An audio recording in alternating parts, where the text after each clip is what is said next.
Hey guys, tonight we're leaving the grand palaces of ancient Rome behind and stepping into a place where ordinary travelers, exhausted merchants, weary soldiers, mysterious strangers, and wandering storytellers all gathered beneath one roof after sunset. Imagine you've been walking dusty Roman roads for days.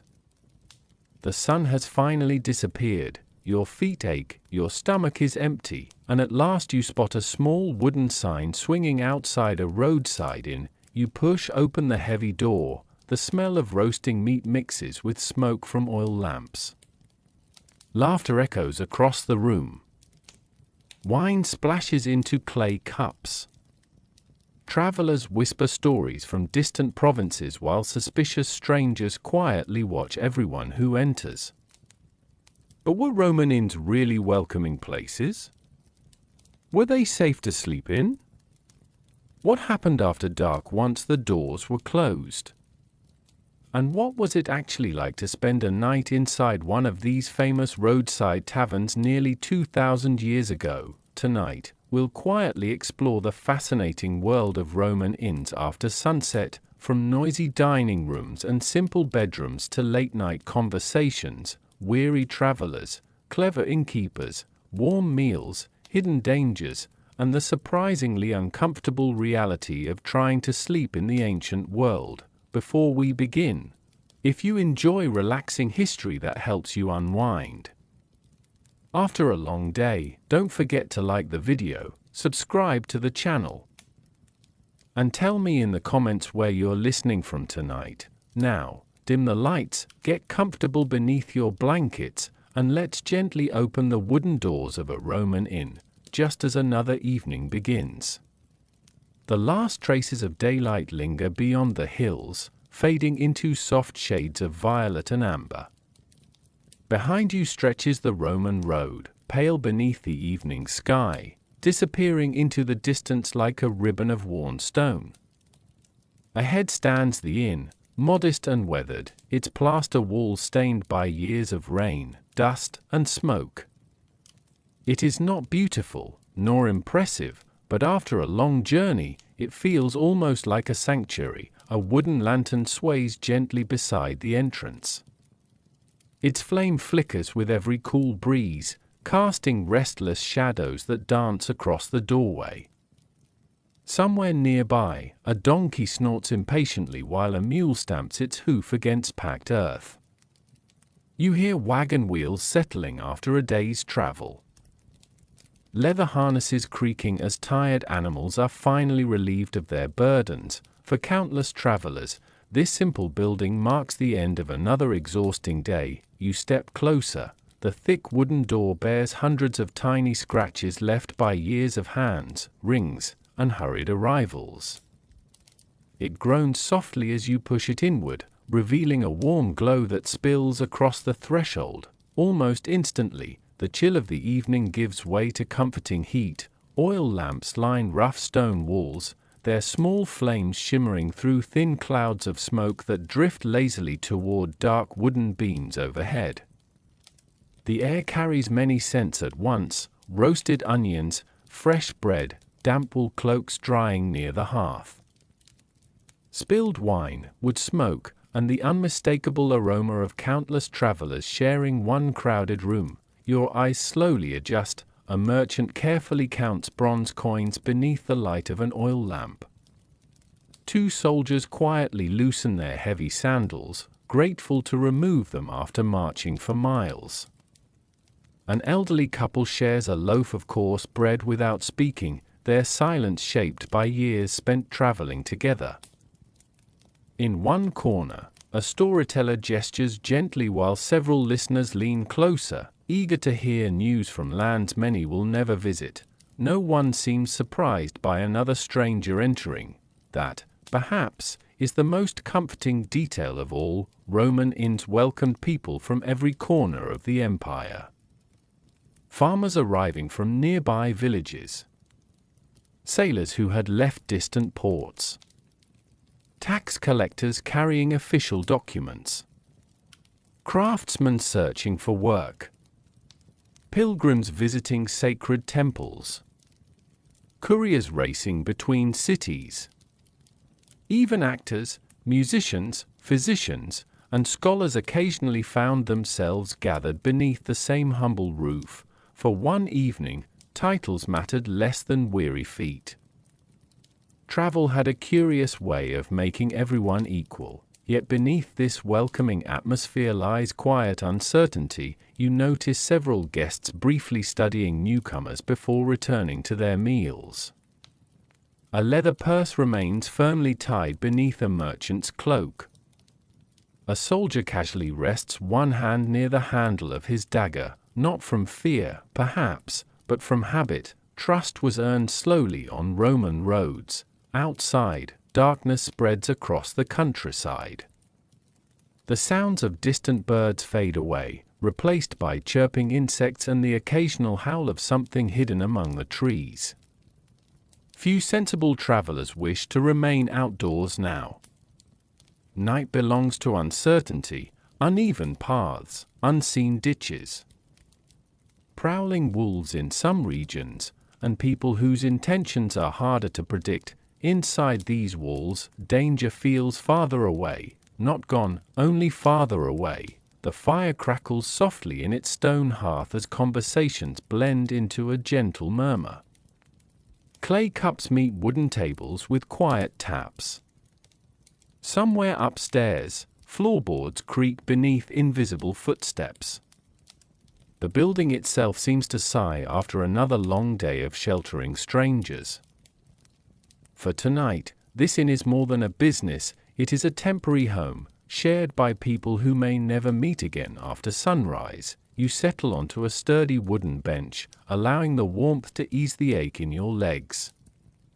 Around you, stories are beginning to unfold, stories of distant roads, unfamiliar faces, unexpected friendships, quiet bargains, and hidden dangers that rarely appear in official Roman histories. And as another traveler approaches from behind the counter with a measured smile, you begin to wonder who truly keeps a place like this alive. Because every memorable Roman inn begins with one person waiting patiently to greet whoever walks through its door. That quiet meeting awaits us next, as we finally come face to face with the innkeeper. The warmth of the inn settles gently around you, and for a little while, the miles behind you begin to fade. The ache in your feet softens. The sounds of conversation blend into the crackling fire, creating the comforting illusion that the world beyond these walls has become very far away. But every person gathered beneath this roof has arrived by the same silent witness, the Roman road. Long before anyone reached this tavern, before wine was poured into clay cups or a bed was claimed for the night, there was another story unfolding beneath countless pairs of sandals. A story written not with ink, but with stone. Imagine stepping outside once more. The night air is cool against your face as you glance back toward the road that carried you here. Even beneath the moonlight, its pale surface is unmistakable. It stretches across the countryside with remarkable confidence, disappearing over distant hills as though it already knows exactly where it is going. To a traveler, it is more than a road, it is reassurance. Nearly 2,000 years ago, the Roman Empire was connected by an astonishing network of roads that reached from Britain to North Africa, from the Atlantic coast to the distant lands of the eastern Mediterranean. Some routes wound through thick forests where owls called from ancient trees. Others crossed windswept mountains or followed peaceful rivers lined with poplars and cypress. Every journey felt different. Yet every road carried its own quiet rhythm. Many Roman roads were built layer upon layer. Large stones formed the foundation. Smaller rocks filled the gaps. Gravel and tightly packed surfaces created pathways sturdy enough to endure decades of wagons, marching feet, and changing seasons. Even after heavy rain, many remained surprisingly reliable, an achievement that would impress travelers for centuries to come. Walking upon them was rarely comfortable, the stones could be uneven. Sandals rubbed against tired feet until blisters formed beneath leather straps. Dust clung stubbornly to clothing during dry months, while winter rains transformed nearby fields into endless seas of mud. Still, the road remained easier than everything beside it.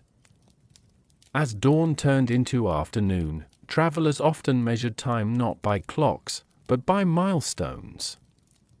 Carved pillars stood beside many roads, quietly announcing the distance to nearby towns or to Rome itself.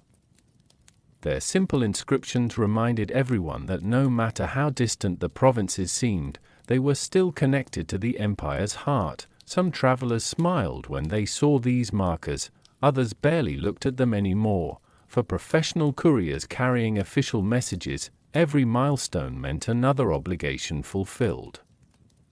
Their horses changed at government stations with remarkable efficiency, allowing urgent news to travel faster than most ordinary people could imagine.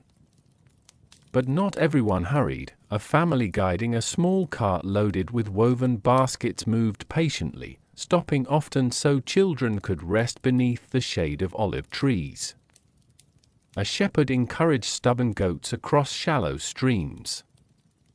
Elderly pilgrims paused beside roadside shrines, offering quiet prayers before continuing toward sacred temples. The roads welcomed every pace. As the sun climbed higher each day, travelers searched constantly for water. Public fountains, wells, and springs became treasured discoveries. Some carried leather flasks filled before sunrise. Others relied upon local villagers willing to exchange fresh water for a small coin or a kind conversation. Simple acts of generosity often meant more than expensive comforts. The roads themselves could be peaceful for hours at a time. Then suddenly, a military patrol would appear around a distant bend, shields catching the afternoon light. Dust clouds announced the arrival of merchant wagons loaded with Spanish olive oil, Egyptian grain, fine glass from Syria, or fragrant spices that had traveled farther than almost anyone carrying them. For a few brief moments, strangers shared the same stretch of road, a polite nod, a curious glance, perhaps a short exchange about the weather ahead. Then everyone continued toward different destinations. The empire moved constantly, even when it seemed quiet, yet roads carried more than honest travelers.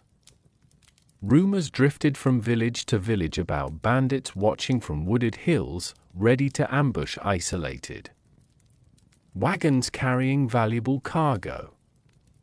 While Roman authorities patrolled important routes, complete safety could never be guaranteed, especially after sunset. Experienced travelers understood this well. As daylight began fading each evening, conversations changed. Nobody asked how much farther they wished to walk. Instead, they asked a different question: how far is the next inn?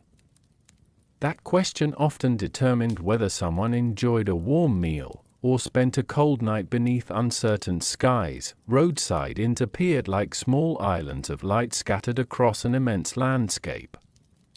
Some stood beside busy crossroads where traffic never truly stopped. Others rested alone between distant towns, offering shelter where none could be found for many miles. Seeing one before darkness arrived brought genuine relief, not luxury, relief, because once the sun disappeared beyond the horizon, familiar roads became unfamiliar shadows. Every tree looked taller. Every distant sound carried uncertainty. Even seasoned travelers preferred walls, a roof, and a fire over sleeping beside the open road. So every evening, weary feet followed the same comforting destination, an inn, a place where journeys briefly paused before beginning again. And as more travelers crossed the threshold tonight, each carrying dust from a different corner of the empire, another question quietly waited inside these walls: who welcomed them first, and what kind of person chose to spend a lifetime caring for strangers who arrived only long enough to leave again? That answer waits patiently behind the counter, where the innkeeper watches every face that enters and quietly remembers far more than anyone realizes. The innkeeper has not spoken yet. For a brief moment, you simply remain where you are, allowing your eyes to wander across the room. After miles of quiet roads and lonely countryside, the tavern feels almost overwhelming, not because it is grand, but because it is so wonderfully alive. Outside, darkness has fully claimed the landscape. Inside, another world has awakened. The first thing you truly notice is the light, not bright light, of course. Romans did not flood their rooms with brilliance after sunset. Instead, dozens of tiny flames struggle gently against the darkness. Oil lamps rest inside wall niches, hang from iron hooks, or stand upon rough wooden tables.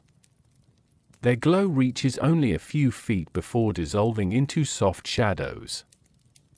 Leaving much of the room wrapped in mystery, faces appear and disappear as people move through the flickering light. Someone laughs, another whispers, a cup is raised, a chair scrapes quietly across the stone floor. Everything feels slower than you expected. Unlike the marble villas of wealthy Romans, a roadside tavern is built for usefulness rather than beauty. Thick stone walls keep out the evening chill. Heavy timber beams stretch overhead, darkened by decades of smoke. The plaster bears countless stains left by years of cooking fires and burning lamps. Nothing here is polished, yet everything tells a story. Near the entrance hangs a collection of worn cloaks, still damp from recent rain. Beside them rests a row of muddy sandals, their leather straps stretched by long journeys over unforgiving roads. A walking staff leans against the wall, forgotten for the moment by its exhausted owner. You begin to realize something curious. Every object inside this tavern has traveled. A cracked amphora may have arrived from southern Italy. The olive oil burning inside a nearby lamp could have been pressed in Hispania. The wine-filling clay cups may have crossed the sea from Greece. Even the coarse wool blanket drying beside the fire may have been woven hundreds of miles away. Without anyone noticing, the Roman Empire quietly gathers beneath this roof. The sounds become clearer as you listen. Wood crackles softly inside the hearth. A cook slices fresh bread with steady confidence. A wooden spoon stirs a simmering pot suspended above glowing coals. Coins clink together somewhere near the counter. Every now and then, the front door opens, allowing a gust of cool night air to sweep across the room before warmth quickly returns. For a heartbeat, everyone glances toward the entrance, then conversation resumes. It is an old habit. Travelers learn to observe every newcomer without appearing rude. Not because they expected trouble from everyone, but because every unfamiliar face carried a question: friend, merchant, a messenger, or someone best avoided. The tavern itself makes no judgment. It welcomes all equally. Your gaze settles upon the walls. They are far from empty. Simple shelves display rows of clay cups, bronze pitchers, and carefully stacked bowls. Bundles of dried herbs hang from wooden pegs, filling the air with faint scents of thyme, rosemary, bay leaves, and fennel. Nearby, strings of garlic sway gently whenever someone passes. Practical beauty, nothing wasted. In one quiet corner sits an elderly traveler, carefully repairing the strap of his sandal. Across the room, a young merchant studies a wax tablet by lamplight, calculating profits before sleep claims him. Two strangers share a loaf of bread without exchanging more than a few polite words. Silence is surprisingly comfortable here, and not every conversation needs filling. Perhaps that is one reason Roman taverns felt strangely peaceful despite their reputation. Most guests had spent the entire day surrounded by wind, dust, creaking wagons, and endless footsteps. By evening, Simply sitting indoors while listening to ordinary human voices offered a kind of comfort difficult to describe. You notice the ceiling next. Smoke has slowly darkened the wooden beams over countless winters. Tiny curls of lamp smoke continue drifting upward, disappearing into familiar layers that have collected over decades. No one seems bothered by it. This is simply how evenings smell: wood smoke, warm bread, olive oil or wine, and tired travelers. These scents become part of memory itself. You slowly realize that Roman taverns were not designed to impress wealthy visitors. They existed for people whose greatest luxury was finally stopping the walking, stopping the worrying, stopping the search for shelter before darkness deepened. For one precious evening, the road no longer demanded anything. The tavern asked only that you sit down, breathe, eat, rest. Of course, not every first impression was comforting. Some inns were noisy, others poorly maintained. A careless owner could allow arguments to grow louder than laughter. Cheap wine often encouraged poor decisions, and crowded rooms sometimes hid wandering hands eager for unattended purses. Yet tonight feels different. There is caution here, but also kindness. You begin to understand that a Roman tavern is less like a public building and more like a living creature. Every evening it changes with the people who enter. Some nights it is joyful, other nights sorrowful, occasionally dangerous, more often simply ordinary. Its personality depends entirely upon the one who quietly guides everything behind the scenes. As your eyes drift toward the sturdy wooden counter, you finally notice someone watching the room with calm, practiced attention. Not a soldier, not a merchant, not a traveler, but the person who somehow keeps this ever-changing world in gentle balance. The innkeeper has been observing every arrival since sunset, and now, with a welcoming nod and a patient smile, they step forward to greet you at last. The innkeeper notices your hesitation before you say a single word. Perhaps they have seen it 1,000 times before, that uncertain pause every traveler carries after a long journey.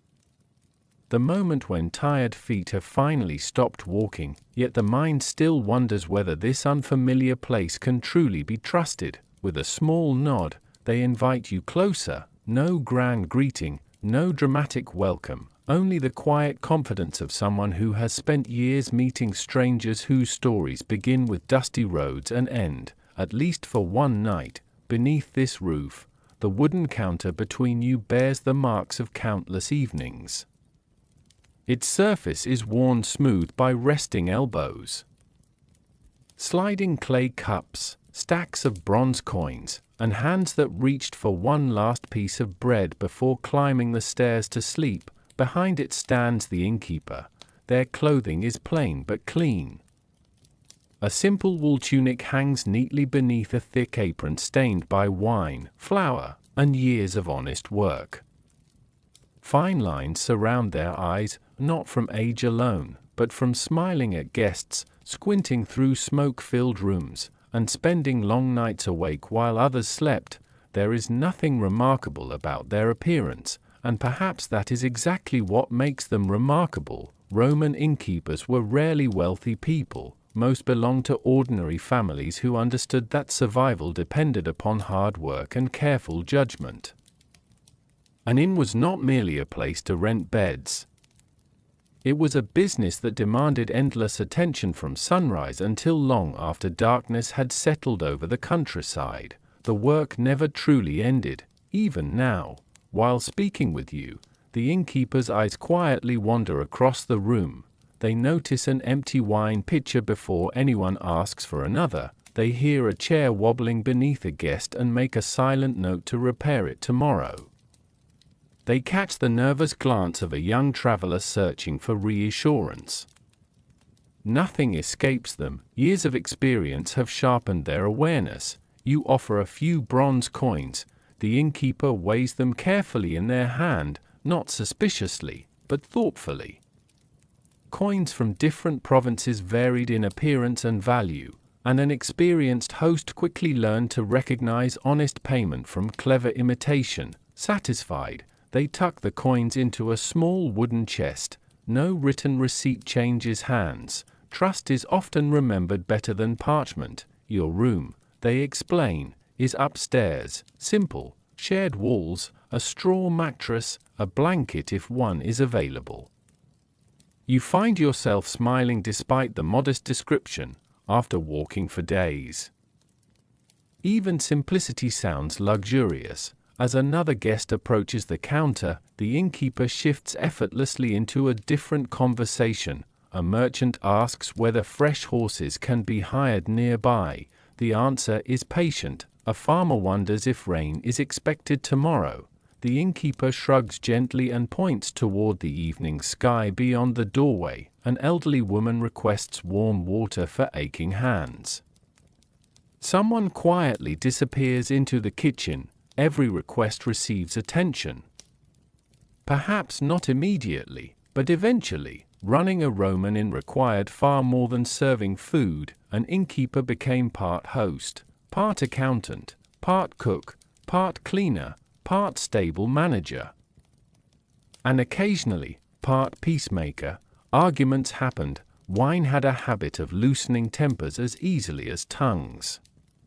When disagreements rose above comfortable conversation, it often fell upon the innkeeper to calm the room before trouble spread further, not through force, through familiarity. Regular travelers respected those who treated everyone fairly. That reputation became more valuable than expensive decorations. Outside, the wind nudges the hanging sign once again. A pair of late arrivals step through the doorway, cloaks dusted white from miles of dry road. Before they can speak, the innkeeper has already begun arranging places for them near the fire. Experience has taught them to recognize exhaustion at a glance. Hospitality, in the Roman world, often began with observation rather than words. As you watch quietly, another detail becomes clear. The innkeeper remembers people, not every name. That would be impossible, but faces, journeys, habits. The merchant who always requested watered wine, the retired soldier who preferred sleeping near the stairs, the storyteller who paid with songs whenever his purse became too light, the shepherd whose dog refused to sleep anywhere except beside the hearth. These small memories transformed strangers into familiar guests. Over months and years, the inn became something more than temporary shelter. It became a place where lives crossed paths again and again. There was comfort in that. The Roman Empire stretched farther than most people would ever travel. Yet certain roads brought familiar faces back each season. Harvest merchants returned every autumn. Traders passed through before winter storms. Pilgrims revisited sacred shrines year after year. The innkeeper quietly watched time passing, not by calendars, but by the people who came and went. Children grew taller. Hair turned gray, walking became slower, stories became longer. Still, the door continued opening every evening. You realize that history often celebrates emperors, generals, and senators, yet countless ordinary lives were held together by people like this, people whose names were never carved into marble, people who welcomed strangers, served warm meals, settled disputes, offered directions, and quietly wished travelers safe journeys before dawn.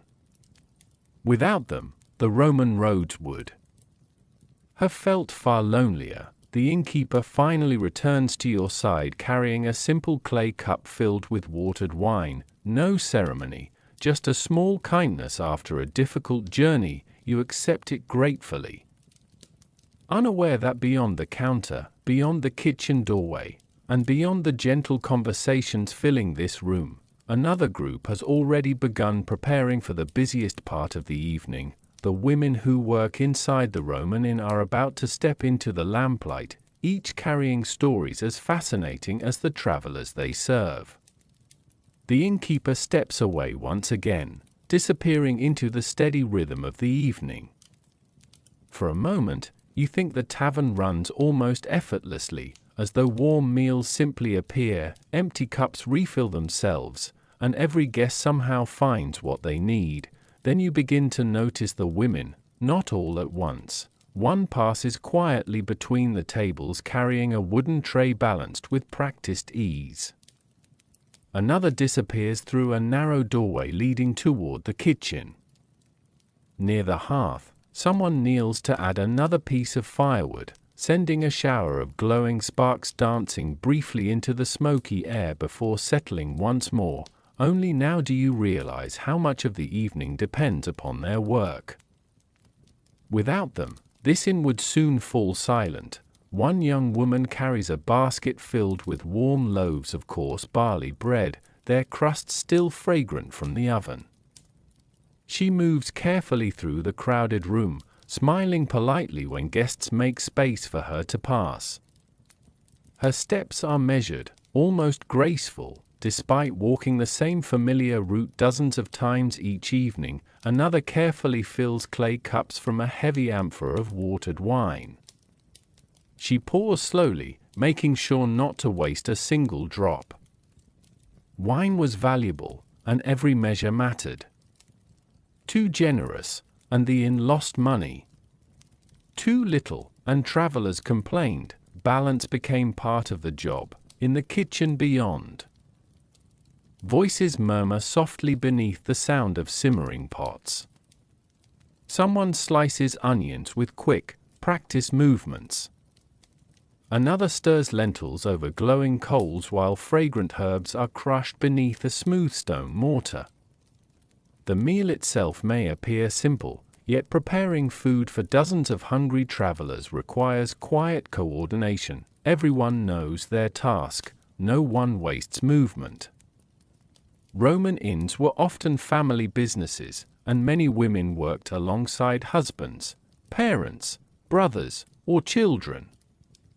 Others had been employed for years, becoming as familiar to returning guests as the old wooden beams above their heads. Some had grown up inside places like this. Their earliest memories may have been filled with the smell of baking bread, the sound of wagon wheels arriving after dusk, and endless conversations drifting through half-open doors. To them, strangers were simply part of daily life. As another traveler enters from the night, a woman near the doorway quickly collects his rain-soaked cloak before it can drip across the stone floor.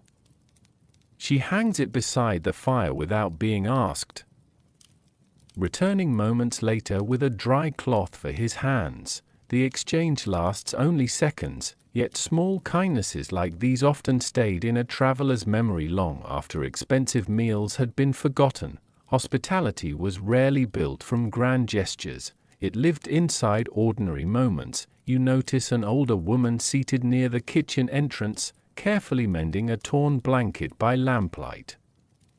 Her needle moves steadily through thick wool while conversations rise and fall around her. Occasionally she glances toward the dining room, silently counting which tables will soon need clearing. Even while sewing, she is working. Not every responsibility involved serving guests directly.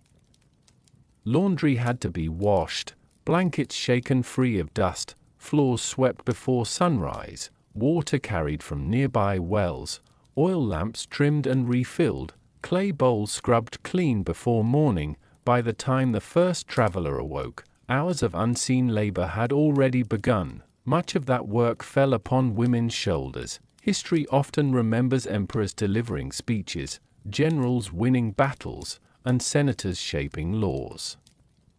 It speaks less often of the countless women whose quiet efforts kept ordinary life moving every single day. Without them, there would have been no warm bread waiting beside the fire, no clean cup for watered wine, no fresh blanket after a cold journey, no welcoming room at the end of a weary road. Still, life inside a Roman inn was not always gentle. Some women worked exhausting hours from dawn until deep into the night. Heavy amphorae strained tired backs. Smoke irritated weary eyes. Winter's chilled stone floors beneath thin sandals, while summer heat turned busy kitchens into sweltering ovens. There were difficult guests as well. Most travelers behaved with ordinary courtesy. A few did not. An experienced worker learned to recognize raised voices before arguments began. She knew when to step away from a table, when to call for the innkeeper, and when silence was wiser than replying. Patience became another essential skill. As the evening deepens, the tavern settles into a comfortable rhythm. Fresh bread disappears from baskets almost as quickly as it arrives. Empty cups are quietly replaced. The fire is fed before anyone notices it fading. A crying child receives a warm bowl of stew. An elderly traveler finds an extra blanket waiting beside his bench. No announcement accompanies these thoughtful acts, they simply happen. Perhaps that is why history so rarely pauses to notice them. Yet tonight, sitting beside the hearth, you begin to understand that the heart of a Roman inn did not beat beneath its roof or inside its walls. It beat through the steady hands of ordinary people whose work allowed complete strangers to feel, if only until sunrise, that they belonged somewhere. The aroma of fresh stew begins drifting from the kitchen once again. The busiest hour of the evening is about to begin. Hungry travelers are gathering around the tables. Conversations grow a little warmer, and somewhere beyond the doorway, another wagon has just arrived. It is finally time to discover what was served when weary Romans sat down together for supper, and how food became the language every traveler understood. The comforting scent reaches you before the meal itself. It drifts slowly from the kitchen, carried through the warm air with curls of wood smoke and the gentle crackle of the fire. After a day spent walking beneath the relentless Roman sun, even the simplest supper seems almost irresistible. Around you, conversations soften, clay cups are set aside. Hungry eyes glance toward the kitchen doorway with quiet anticipation. For a few peaceful moments, every traveler shares the same hope. Food. One by one, wooden trays emerge from the kitchen, carried with practiced confidence through the crowded room. No hurried footsteps disturb the calm rhythm of the tavern. The women serving the meals move carefully between benches. Remembering who ordered first, who requested extra bread, and who had already fallen asleep waiting for supper, nothing appears rushed. Experience has taught them that a peaceful dining room is worth far more than a fast one. The first bowls are placed upon rough wooden tables. Steam rises gently into the smoky air. Most travelers are not expecting grand feasts. Roman roadside inns were practical places, serving honest meals prepared from ingredients that were affordable, available, and filling enough to satisfy tired bodies. A thick lentil stew is among the evening's most familiar dishes, slowly simmered with onions, garlic, herbs, and a little olive oil. It provides warmth more than luxury.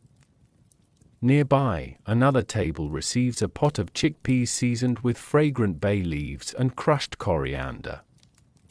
Someone else enjoys a simple vegetable broth filled with cabbage, leeks, and carrots gathered from nearby farms. The meals are humble, but after 20 miles on a dusty road, they taste extraordinary. Fresh bread soon follows. The loaves are coarse and dark, baked from barley or wheat depending upon what the region could provide. Their crusts crack softly as they are broken apart by grateful hands. Nobody wastes a crumb. A small bowl of olives passes between strangers seated together at one table. Nearby rests a dish of soft white cheese, slightly salty, made from sheep's milk. A merchant carefully slices dried figs into smaller pieces, offering half to an elderly traveler sitting beside him. Without speaking much, the meal becomes something shared. Wine arrives soon afterward, yet this is not the rich, powerful drink many imagine today. Roman wine was usually mixed generously with water before being served. Drinking it undiluted was often considered uncivilized by respectable society. The watered wine refreshed thirsty travelers while lasting longer inside the innkeeper's precious amphory. Each clay cup carries a faint aroma of grapes, herbs, and oak, nothing extravagant, simply familiar. Children, when present, often drank watered wine as well, though in weaker mixtures. Others preferred cool spring water collected earlier that day, especially after long hours beneath the summer sun. As the room settles into comfortable eating, the sounds begin to change, the scraping of wooden spoons against clay bowls, bread breaking apart, soft laughter, a quiet sigh of satisfaction after the first warm mouthful. These simple sounds replace the louder conversations that had filled the tavern only moments before. Hunger has a way of making silence feel welcome, near. The hearth.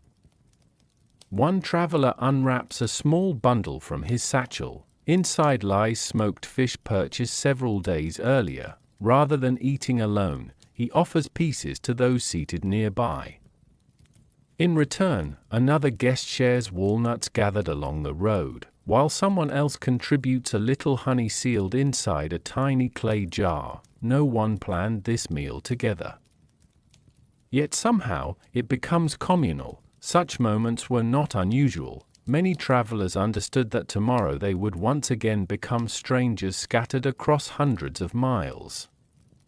Sharing supper for a single evening cost very little, yet created memories that lingered long after the roads divided them again. Of course, not every inn served food of equal quality. Some taverns earned poor reputations for stale bread, watered stew, or wine stretched far beyond reason. Travelers often remembered these places, and warned others whenever they met upon the road. A good meal became excellent advertising. A disappointing one traveled almost as quickly as any official messenger. The innkeeper understands this well. They quietly taste a spoonful of stew before another pot leaves the kitchen. A pinch more herbs is added, only then is it served. Small details protect a hard-earned reputation. As the evening continues, the fire burns lower, casting softer shadows across the walls. Empty bowls begin disappearing almost as quietly as they arrived. Fresh oil is poured into flickering lamps before darkness can reclaim the corners of the room. Outside, the road lies silent beneath the stars. Inside, full stomachs slowly replace tired thoughts. The weight of the day's journey begins slipping away. Some travelers lean back with closed eyes, listening to the gentle murmur around them. Others sip the last of their watered wine while absent-mindedly tracing old scars across weathered hands. Remembering roads already traveled and wondering about those still waiting ahead. You realize that supper inside a Roman inn was never simply about eating. It was about pausing, finding warmth after cold winds, company after lonely miles, comfort after uncertainty. For one peaceful hour, everyone belonged to the same table. Yet as the bowls are cleared and fresh wine continues to circulate, the tavern welcomes another wave of arrivals. Their cloaks carry dust from distant provinces. Their accents sound unfamiliar. Their stories have crossed mountains, rivers, deserts, and seas. The room is about to grow even more interesting, because tonight, merchants, soldiers, pilgrims, and wandering strangers from every corner of the empire will gather beneath this single roof. The last bowls are quietly carried away. Only the faint aroma of herbs and warm bread lingers above the tables, mingling with the sweet scent of watered wine and wood smoke. The fire has settled into glowing embers, casting a softer light than before. Shadows stretch lazily across the floor, and the tavern seems to breathe a little more slowly. Now comes the part of the evening that no meal can create on its own, the stories. No 2 nights inside a Roman inn were ever quite the same. The building itself remained unchanged, its worn beams, rough stone walls, and familiar hearth standing faithfully where they always had, but the people within it changed almost every sunset. Each arrival carried another corner of the empire through the door. A merchant seated near the fire carefully unties a leather bundle resting beside his bench. Inside lie small treasures gathered from many weeks upon the road. Tiny glass bottles shimmer softly beneath the oil lamps. Folded fabrics dyed in deep crimson peek from beneath carefully wrapped parcels. There are carved ivory combs, polished bronze mirrors, delicate jewelry, and spices whose rich fragrance seems almost magical to those who have never traveled beyond their own villages. He is not displaying wealth, he is displaying distance. Every object tells someone how far he has come. Across the room sits a retired soldier. His cloak is plain, faded by years beneath the sun, yet his posture still carries quiet discipline.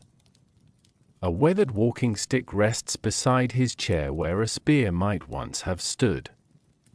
He listens more than he speaks, occasionally smiling at conversations that remind him of roads he marched decades ago. The younger soldiers nearby notice him. Respect passes silently between them. No introductions are necessary. Shared experience has its own language. Near the doorway, a pair of mule drivers compare tomorrow's routes. One believes the eastern road will remain dry after yesterday's winds. The other worries that a river crossing farther south may already be rising after distant rainfall. Neither knows for certain. Information travels from traveler to traveler long before it reaches any official messenger. In many ways, the Roman inn serves as the empire's quiet newspaper. News arrives folded inside ordinary conversations. A baker from one town speaks of an unusually successful harvest. A fisherman mentions storms gathering along the coast. Someone whispers that a bridge several days away has partially collapsed. Another claims a provincial governor has been replaced. Not every story is true. Rumors travel almost as eagerly as merchants, yet every traveler listens. Even uncertain news may prove useful tomorrow. A soft laugh rises from another table. There, a wandering storyteller has begun entertaining several children who refuse to admit they are growing sleepy. Instead of heroic battles or mighty emperors, he speaks of clever foxes, talking ravens, stubborn donkeys, and mischievous household spirits that supposedly steal unattended sandals during the night. The children listen with wide eyes. Their parents smile quietly. After long journeys, simple tales are often the greatest luxury of all. Not every guest has crossed great distances. One farmer has walked only half a day from his nearby vineyard, delivering jars of fresh olive oil to a neighboring settlement. Tonight he sleeps here simply because tomorrow's market opens before sunrise. Beside him sits a physician carrying a leather satchel filled with herbs, bandages, and bronze instruments carefully wrapped in cloth.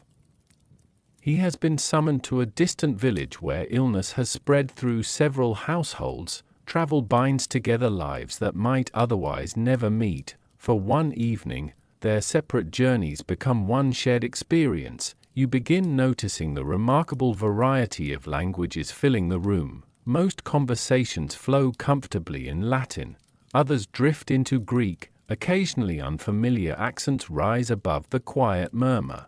Voices shaped by distant provinces stretching far beyond Italy itself. No one finds this unusual. The empire is vast.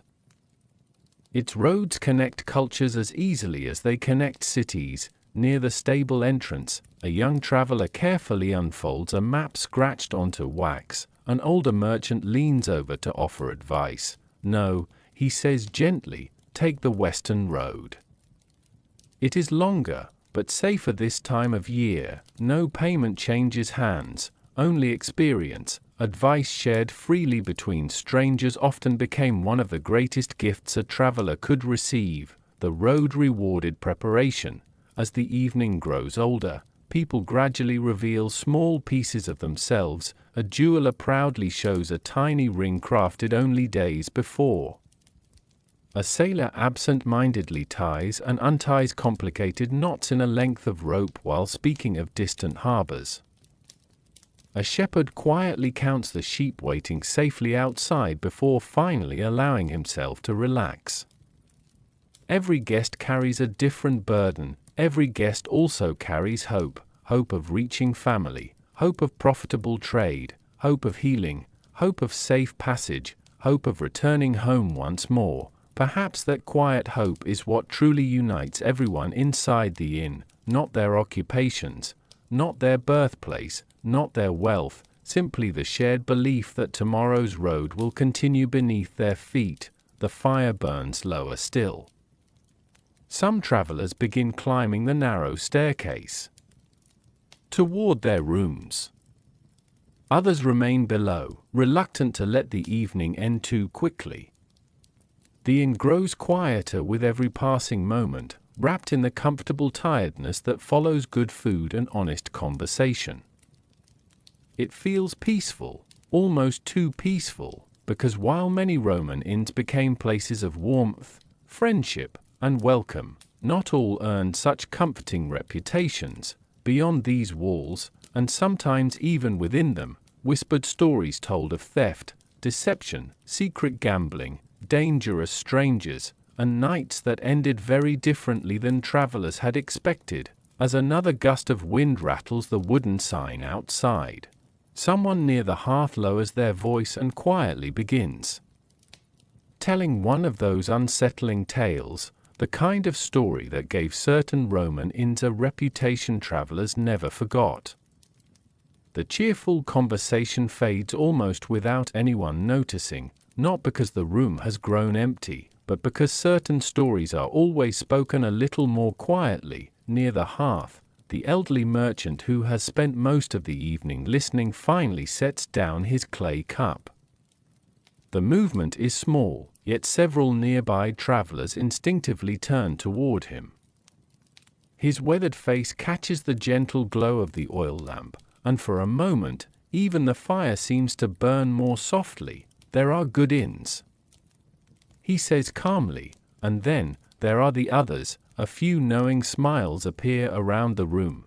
Every seasoned traveler understands exactly what he means. Not every Roman inn offered the peaceful welcome you have experienced tonight. Across the empire, thousands of taverns stood beside roads both great and small.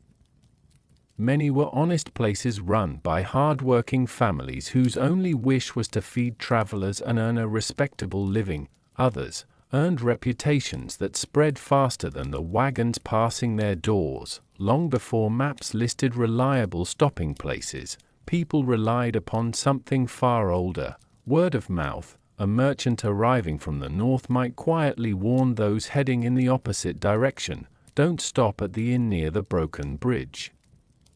The beds are crawling." The owner waters the wine until it tastes like rain. "Lock your purse before you sleep." Such advice traveled the roads almost as faithfully as the travelers themselves. Sometimes these warnings were exaggerated, sometimes they were not. You imagine arriving at one of these less fortunate taverns after dark. The sign hangs crookedly. The stable smells neglected. A broken shutter rattles endlessly in the wind. Even before stepping inside, something feels unsettled. Experienced travelers learn to trust that feeling. Inside, the room might appear ordinary enough. A fire still burns. Wine is still poured. Meals are still served. Yet there is an invisible difference that is difficult to explain. The innkeeper watches coins more closely than guests. Arguments begin more easily. Laughter sounds forced rather than warm. Small details reveal larger truths. Perhaps the stew tastes slightly sour. Perhaps the blanket smell of mildew. Perhaps no one bothers sweeping the floor before another evening begins. None of these alone create danger. Together, they quietly suggest neglect. Of course, the greatest concern for many travelers was theft. Imagine spending weeks on the road carrying everything you own inside a leather satchel: your money, your letters, your trade contracts, perhaps even gifts meant for loved ones waiting many miles away. Now imagine falling asleep surrounded by complete strangers. Even the kindest inn could not guarantee absolute safety. Most guests kept valuable belongings close at hand. Some tied purses beneath their tunics before sleeping, others used bundles of clothing as pillows, resting their heads directly upon the possessions they wished to protect. A few cautious travelers slept lightly, waking at every unfamiliar sound, not because danger waited around every corner, but because caution was simply part of life. There were stories, some true, others impossible to verify, about dishonest servants quietly unlocking doors after midnight, allowing thieves to enter sleeping rooms. Other tales spoke of gamblers who deliberately sought out exhausted merchants, encouraging just one friendly game before disappearing with heavy purses by sunrise. Whether every story happened exactly as described hardly mattered. People believed them. Belief shaped reputation. Reputation shaped choices. Roman writers themselves sometimes viewed taverns with suspicion. Certain inns became associated with drinking, gambling, loud quarrels, or questionable company. Respectable citizens occasionally preferred staying with relatives or trusted acquaintances whenever possible rather than risking an unfamiliar roadside establishment. Yet reality was rarely so simple. Many hard-working innkeepers struggled against unfair stereotypes created by only a handful of dishonest businesses. One poorly managed tavern could cast suspicion upon every honest one nearby. You glance around the room once again.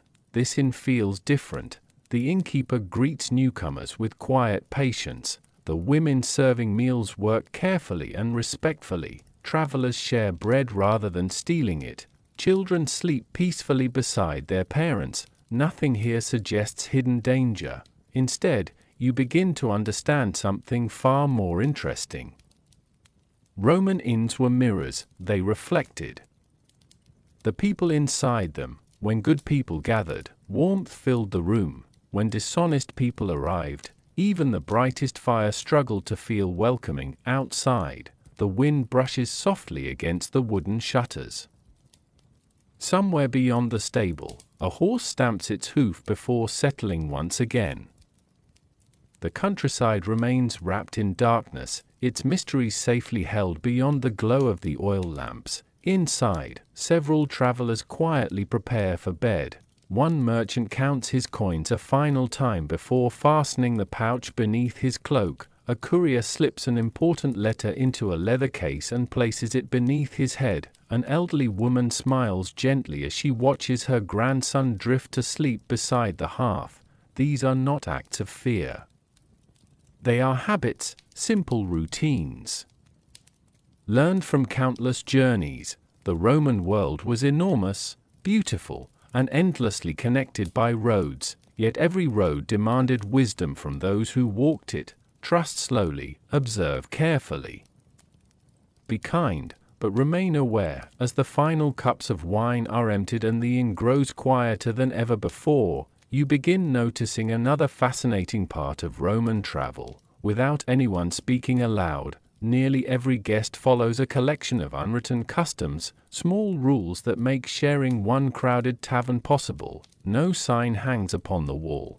No law has been carved into stone, yet everyone seems to understand them. Tomorrow, as the night grows even deeper, you'll quietly discover the hidden rules every guest followed, and why breaking them could turn a peaceful evening into an unforgettable one. The final warning about dangerous inn slowly disappears into the quiet sounds of the evening. The merchant's voice fades. The fire continues to crackle. The travelers around you return to their conversations, but something has changed. The stories of dishonest taverns have reminded everyone of an important truth. Life on the Roman roads required understanding, not written laws, not official instructions, but small habits that experienced travelers learned through years of movement. Every inn had its own rhythm, and every guest who stepped inside was expected to quietly follow it. You notice these rules almost immediately. Nobody announces them, nobody explains them. They simply happen. A traveler entering the dining room does not push through the crowd searching for the best seat. Instead, they look around, observe where space is available, and wait patiently. In a place shared by strangers, courtesy prevents unnecessary conflict. A tired merchant does not throw his belongings into the nearest corner.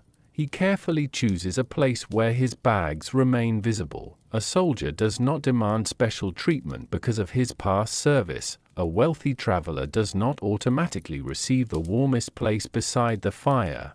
Inside a Roman inn, comfort depended less on status and more on circumstance.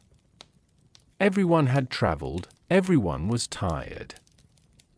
Everyone understood that. One of the most important unwritten rules was simple: respect the space of others. Roman inns were not private homes.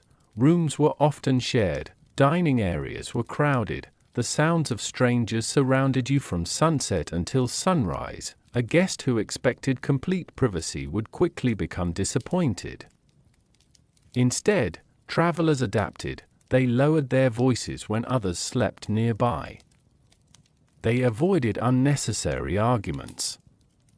They learned that a peaceful evening depended upon everyone showing restraint. The inn itself was like a small community that existed only temporarily. People arrived as strangers, they ate together, they rested beneath the same roof. Then, by morning, they continued in different directions. That temporary connection required cooperation. Another quiet rule involved food. Meals were often served according to what was available, and travelers learned not to expect the impossible. A guest who complained constantly about simple bread or basic stew quickly gained an unpleasant reputation. The roads were difficult enough. Nobody wanted to spend the evening beside someone who found fault with everything. Gratitude mattered. Even a modest meal represented hours of labor. Someone had carried the water, someone had prepared the fire, someone had kneaded the dough, someone had cleaned the bowls afterward. Experienced travelers understood this. They knew that kindness toward workers often resulted in better treatment. A warm blanket, a larger portion of bread, helpful. Advice about tomorrow's road. Small gestures created small friendships. Another important custom involved conversation. An inn was one of the few places where people from distant regions could exchange information naturally. Travelers shared news, but they also understood that not every question should be asked. A person's business was their own. A merchant might reveal where he was traveling without explaining exactly what he carried. A soldier might mention his destination without discussing military matters. A wealthy traveler might avoid speaking openly about money. Curiosity was normal, but discretion was respected. You notice how carefully people listen tonight. They ask enough to connect, but not enough to intrude. The Romans understood something modern travelers often discover as well. A stranger beside you on a journey may become a friend, but they may also remain a stranger. Both possibilities deserved respect. Another unwritten rule involved sleeping arrangements. When the time came to climb the narrow stairs or settle near the hearth, everyone understood that patience mattered. The best places were not always claimed by the loudest voices. An elderly traveler might receive assistance. A family with children might need a quieter corner. Someone who arrived late might simply accept what remained. Sharing space required flexibility. Not every night would be comfortable, but every night could be made easier through consideration. The innkeeper watched these interactions carefully. A skilled host did not need to interrupt every disagreement. Often, a simple glance was enough to remind guests that everyone depended upon one another. Travelers who behaved poorly might find themselves remembered, and reputation followed people along the roads. A merchant known for fairness attracted better deals. A traveler known for generosity received help when needed. A person known for causing trouble found fewer welcoming doors. The Roman world was vast, but surprisingly connected by memory. Tonight, as you sit among strangers, you realize the inn functions almost like a small village that disappears each morning. Its residents change constantly, its stories never stop. Its rules remain invisible, yet they hold everything together. The fire burns lower, and the room begins preparing for sleep. Chairs are pushed back, cups are collected, voices become quieter. Soon, many guests will climb upstairs to their narrow rooms while others find places near the remaining warmth of the hearth. But before sleep arrives, there is still one important moment waiting.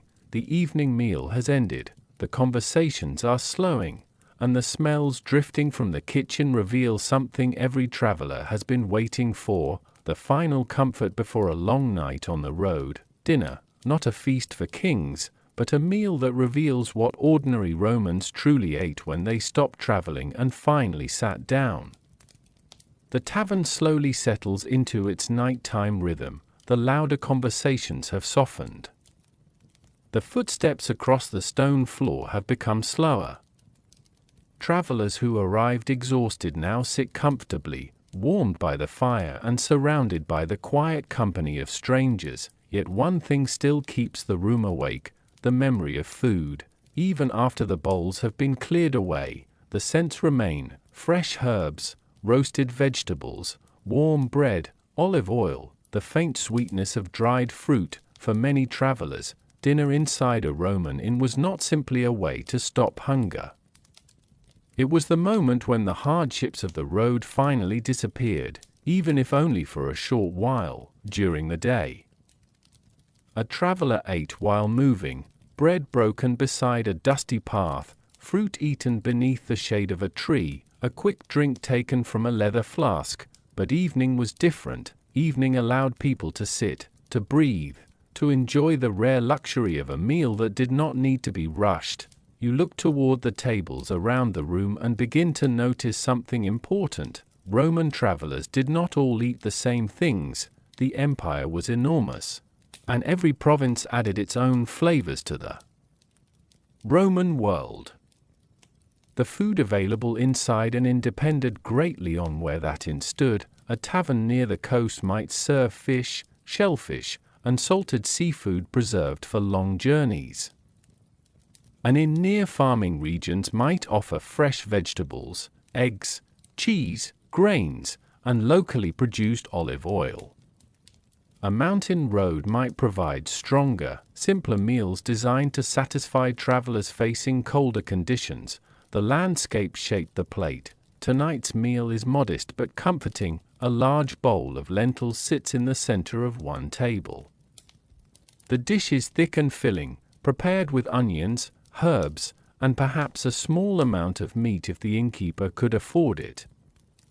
Lentils were common throughout the Roman world because they were inexpensive, easy to store, and provided valuable energy for workers and travelers. Nearby, pieces of bread are shared between guests. Bread was the foundation of Roman meals. For wealthy Romans, fine wheat bread represented status. For ordinary people, bread represented survival. A traveler carrying a loaf in their bag knew they had something reliable, something that could be eaten almost anywhere. Beside the bread are small bowls of olives, simple, but deeply connected to Roman life. Olive trees grew across much of the empire, and olive oil was used not only in cooking but also for lamps, medicine, and personal care. A single ingredient could be part of nearly every aspect of daily existence. Another table receives boiled vegetables seasoned with herbs, nothing extravagant, no colorful display meant to impress guests, just food prepared carefully after a long day. Cabbage, leeks, beans, carrots, garlic, the kinds of ingredients ordinary people knew well. Some travelers brought their own additions. A merchant may open a small container of preserved fruit purchased in another town. A soldier may share dried meat carried from his last posting. A pilgrim may offer a small piece of cheese received from a generous farmer along the road. Travelers often carried memories through food. A taste could remind someone of home. A smell could return them to a place they had not seen in years. Perhaps that is why meals inside Roman inns became so meaningful. The food was simple, the emotions were not, of course. Not every traveler enjoyed a comfortable dinner. The poorest guests sometimes depended on whatever was cheapest. A small piece of bread and a cup of watered wine might be all they could afford. Others slept hungry, saving their coins for another day of travel. The Roman roads connected the wealthy and the poor alike. Inside the same inn, their experiences could be completely different. A wealthy merchant might order extra dishes and private space. A wandering worker might quietly eat beside the doorway. Both were travelers, but their journeys were not equal. Still, there was something strangely comforting about seeing everyone gathered around food. The empire outside was filled with social divisions, citizens and foreigners, rich and poor, officials and laborious, yet around a simple wooden table, many differences became less noticeable. Everyone understood hunger. Everyone appreciated warmth. Everyone knew the relief of finally resting after a difficult journey. As the evening continues, cups are refilled and the last pieces of bread are broken apart. The fire gives off a gentle glow, and the room becomes filled with that peaceful silence that follows a satisfying meal. Some guests begin discussing tomorrow's route. Others stare into the flames, lost in memories. A few quietly prepare their belongings before sleep. Soon, the dining room will transform into something else. The tables will remain below. The fire will continue burning, but the travelers will disappear upstairs into the small sleeping spaces waiting above. And that is where another part of the Roman inexperience begins, because after the food was finished and the stories were told, travelers still had to answer the most important question of the night: where would they actually sleep? The last conversations of the evening slowly drift downward. From above, the wooden staircase gives a quiet creak as the first travelers begin climbing toward their rooms. Their steps are careful and slow, carrying the weight of a full day spent walking, negotiating, carrying, and enduring. You follow behind. The noise of the dining room fades with every step. The warmth of the hearth becomes distant. The smell of food and smoke is replaced by the cooler air of the upper floor. And for the first time tonight, you see where travelers truly rested. The bedrooms of a Roman inn were not designed for comfort in the way modern travelers might imagine. They were not private chambers with soft mattresses, decorated walls, and personal spaces. They were simple places created for one purpose: to provide shelter until morning. The narrow staircase leads to a corridor illuminated by small oil lamps placed along the walls. Their flames flicker gently, revealing doors made from rough wooden boards. Some are slightly uneven from years of use. Others carry marks left by countless hands pushing them open after long journeys. Behind each door waits another traveler's temporary world, a small room, a simple bed, a few personal belongings, nothing more. Roman inns varied greatly in size and quality. Some larger establishments near important roads could accommodate many guests, while smaller roadside taverns offered only a handful of sleeping spaces. A traveler's experience depended heavily on where they stopped and what they could afford. For a wealthy merchant, a private room might be possible. For ordinary travelers, sharing was far more common. You enter one of the rooms. The first thing you notice is the size. It is smaller than expected. The walls are plain plaster. There are no paintings of famous heroes, no expensive decorations, no polished marble floors like those found inside wealthy Roman homes. Only practicality. A wooden frame supports a mattress filled with straw. wool, or other simple materials. A folded blanket rests nearby. A small table holds an oil lamp, a clay cup, and perhaps a few personal items left behind by the current guest. The room feels almost empty, yet after a day on the road, it feels peaceful. Travelers rarely expected luxury. They expected protection from the weather, a place away from wild animals, a corner where they could place their belongings, a few hours where their bodies could recover. The simplicity itself became comforting. Near the window opening, you notice a merchant carefully arranging his possessions before sleep. His money pouch is tucked beneath his clothing. His trade documents are wrapped in cloth and placed close beside him. Across the corridor, a family prepares their sleeping area. The parents speak quietly while children settle beneath blankets, still carrying the excitement of another unfamiliar place. Tomorrow they will wake somewhere new, continue along another road, and eventually return home. If the journey allows, every room holds a different story: a soldier returning from distant service, a trader chasing opportunity, a messenger carrying news between cities, a pilgrim searching for a sacred destination, a worker hoping to find employment. The bedroom does not ask who they are, it simply receives them. One of the most interesting things about Roman inns is how temporary everything felt. The room you occupy tonight may belong to another person tomorrow. The same blanket may warm a different traveler next week. The same lamp may illuminate hundreds of different faces over the years. A place built for strangers becomes filled with memories that no one records. Footsteps, whispers, quiet prayers, dreams, morning departures, all disappear into history. You imagine the countless people who must have slept in rooms like this. Some arrived frightened after losing their way. Some arrived celebrating successful business. Some arrived carrying sadness they never shared with anyone. The inn never knew their entire stories. It only offered them a place to pause. Perhaps that was enough, because travel in the ancient world was uncertain. Every journey carried risks, and every evening spent indoors was a small victory. A roof above your head meant safety, a locked door meant reassurance, a warm blanket meant comfort. Even a hard bed could feel like a gift after sleeping beside a road. The sounds below gradually disappear. The innkeeper makes one final walk through the building, checking that lamps are secure and guests have what they need.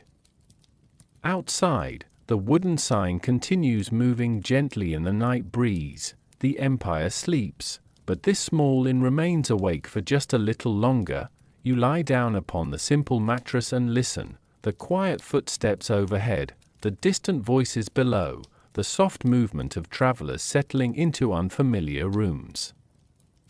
It is not silent, it is not luxurious, but it is alive, and as sleep begins approaching, one final question remains. After such a long journey, after such a crowded evening, after finally reaching a place to rest, how did Romans actually sleep? Because the answer is far more complicated than simply closing a door and lying down. The small room grows quieter as the night deepens. The oil lamp beside the bed burns lower, its flame moving gently whenever a breeze slips through the wooden shutters.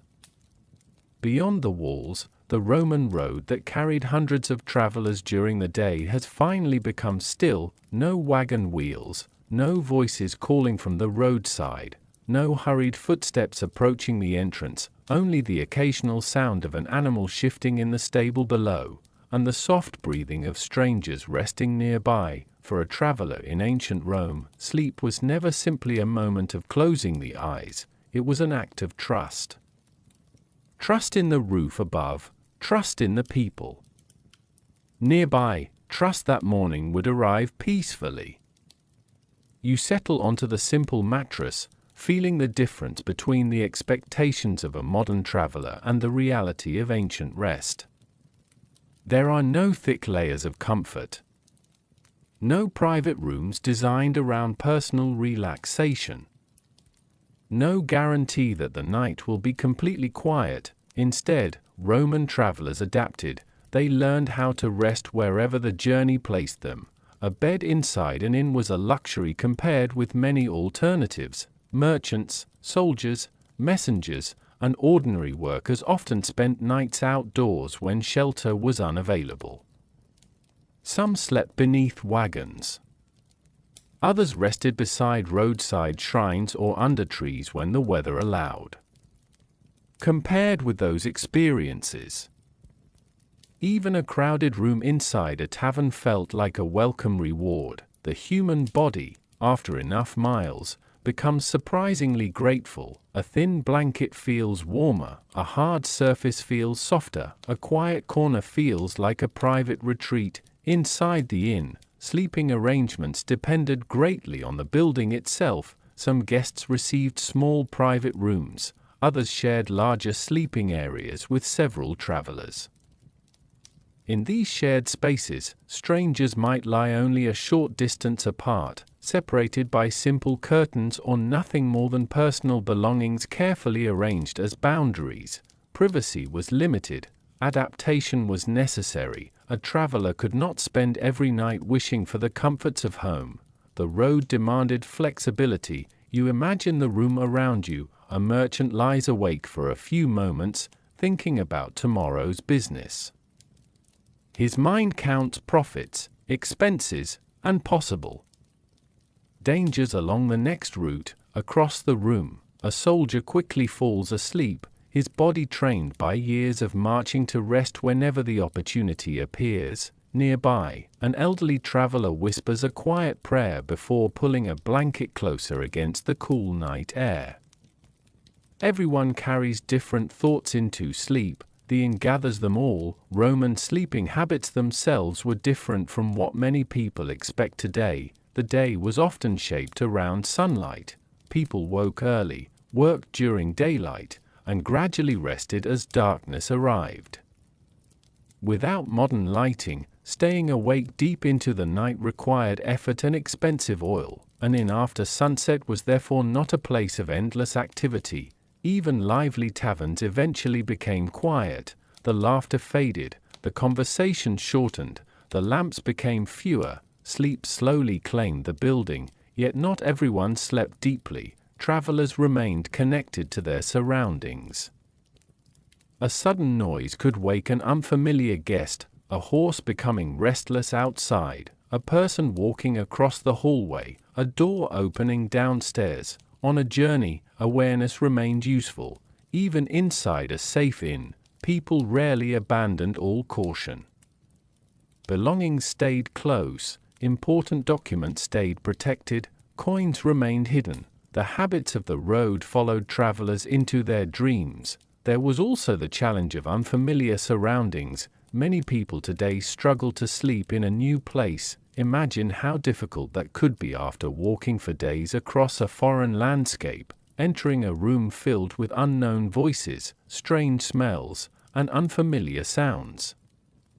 The first night in a Roman inn may not have brought perfect rest. But eventually, the body surrendered. The warmth of the blanket, the gentle movement of the building, the quiet voices from nearby rooms. These became comforting reminders that you were no longer alone on the road. One of the most fascinating parts of ancient travel is that people thousands of years ago experienced many of the same small difficulties we experience today. They struggled to sleep in unfamiliar beds, they missed home, they worried about tomorrow, they searched for comfort wherever they could find it. The details may have changed, but the feelings remain surprisingly familiar. As midnight passes, the inn reaches its quietest hour. The fire downstairs becomes a faint orange glow. The last lamp in the hallway flickers. The travelers finally rest, yet beneath the blankets and peaceful silence, another reality waits, because while sleep offered comfort, Roman beds themselves were not always comfortable.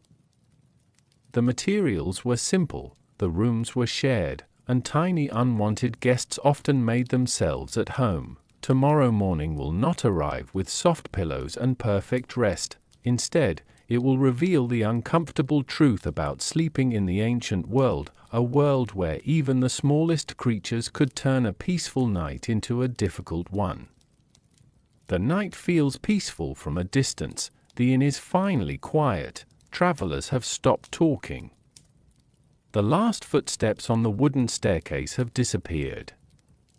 The oil lamps burn low, and the building rests beneath the endless darkness surrounding the Roman countryside. But as your eyes slowly adjust to the room, you begin to notice something, a small movement beneath the blanket, a slight irritation against your skin, a reminder that sleeping in the ancient world came with challenges far smaller than armies, storms, or dangerous roads. Sometimes, the smallest creatures caused the greatest discomfort. For Roman travelers, a bed was not always a place of perfect rest. It was simply a place where the body could stop moving, and after days of travel, even a rough sleeping space felt valuable. Yet those beds carried their own problems. The first challenge was the mattress itself. Unlike modern beds designed with carefully engineered materials, Roman sleeping surfaces were often simple constructions. A wooden frame supported layers of straw, wool, or other natural fillings. These materials provided some softness, but they also collected dust, moisture, and anything else that had entered during years of use. A mattress that seemed comfortable in the evening could feel very different after midnight. The straw beneath you shifted with every movement. The blanket carried the scent of previous travelers. The room itself held traces of countless nights before yours. A Roman innkeeper could clean and maintain sleeping areas, but complete freshness was nearly impossible. Too many people passed through. Too many journeys ended here. The bed remembered every traveler who had rested upon it, and unfortunately, so did some unwanted visitors. Fleas were a common problem in ancient societies. They traveled easily through clothing, animals, blankets, and bedding. A traveler arriving from one region could unknowingly bring them into another. Once inside a crowded inn, they found many opportunities to spread. For guests sleeping near animals, the problem could become even worse. Many Roman inns included stables nearby, and while this arrangement was practical, it meant that horses, mules, and other animals were never far away. Where animals gathered, small pests followed. Bedbugs created another challenge. These tiny insects hid in cracks, wooden furniture, and bedding, emerging when people were trying to sleep. They were not a problem unique to Rome. Throughout history, humans have struggled with these persistent creatures wherever people shared sleeping spaces. Ancient travelers knew the signs: restlessness, itching, difficulty sleeping, the uncomfortable feeling that something was moving when everything should have been still. Some people tried simple solutions. Bedding could be shaken outside. Sunlight was used whenever possible. Natural substances with strong scents were sometimes applied in attempts to discourage insects. Certain herbs and oils were valued not only for cooking or fragrance but also because people believed they helped keep sleeping areas more pleasant. Yet no method was perfect. The ancient world had no modern cleaning systems, no specialized treatments, and no easy way to remove every problem from a crowded lodging place. Travelers simply endured, and endurance was something they understood well. The uncomfortable truth is that many ancient people accepted discomfort as part of life. A difficult bed was not unusual. Cold nights were expected. Noise from neighbors was normal. Privacy was limited. The goal was not perfect comfort. The goal was survival and recovery. After walking all day, a traveler did not need a luxurious bed. They needed somewhere safe enough to close their eyes, somewhere away from rain, somewhere protected by walls, somewhere that allowed tired muscles to recover before another journey began. You look around the small room once more. It becomes easier to understand the mixed feelings of a Roman traveler. The inn is a place of relief, but not perfection. The same room that provides shelter also reminds you that the ancient world was built from natural materials, shared spaces, and constant adaptation. Wood, stone, wool, straw, smoke, animals, human bodies, all existing together in one environment. There was beauty in that closeness, but also inconvenience. A modern traveler might complain about an uncomfortable mattress. A Roman traveler might have worried about something entirely different. Would the blanket be warm enough? Would the room remain dry? Would the insects leave them alone? Would they wake refreshed enough to continue tomorrow? These small concerns rarely appear in grand histories of Rome. Ancient monuments survive, military victories are recorded, the names of emperors remain familiar, but the ordinary discomforts of everyday people are much harder to find, yet they reveal something important. The Romans were not distant figures carved from marble, they were people who got tired, people who struggled to sleep. People who woke during the night wishing their beds were just a little softer as the hours move. Closer toward morning, the room slowly becomes still again. The traveler beside you finally stops shifting, the blanket settles, the small sounds of the inn return to silence, but sleep does not last forever. Eventually, even the deepest sleeper may hear something unexpected. A knock at the door, a voice in the hallway, a late arrival searching for shelter after everyone else has already gone to rest, because inside a Roman inn, the night was never completely predictable.